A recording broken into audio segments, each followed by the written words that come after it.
నమస్కారం.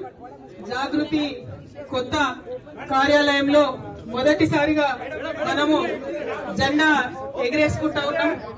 తెలంగాణ రాష్ట్ర అవతరణ అంటేనే పోరాటాలతోని త్యాగాలతోని కూడుకున్నటువంటి చరిత్ర.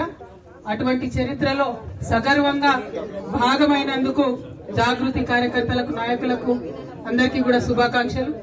అనేక మంది తల్లులు తమ బిడ్డలను కోల్పోయినారు.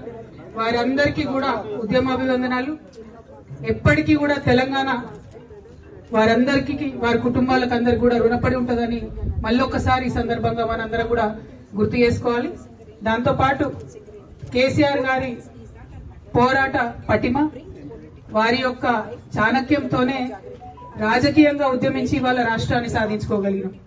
దాన్ని కూడా మనందరం నిరంతరం స్మరించుకుంటూ తెలంగాణ రాష్ట్రం మీద, తెలంగాణ వనరుల మీద జరుగుతున్నటువంటి కుట్రలను ఎప్పటికప్పటికి ఎండగడుతూ, మరి ఇప్పుడున్నటువంటి నాయకత్వం కనీసం జై తెలంగాణ అనలేని పరిస్థితిలో ఉండడం దారుణం. తెలంగాణ ప్రజల దురదృష్టం. ఇప్పుడున్నటువంటి ముఖ్యమంత్రి గారు కనీసం తెలంగాణ అమరవీరులకు ఇవాళటి రోజు కూడా నివాళులు అర్పించకపోవడం దారుణం.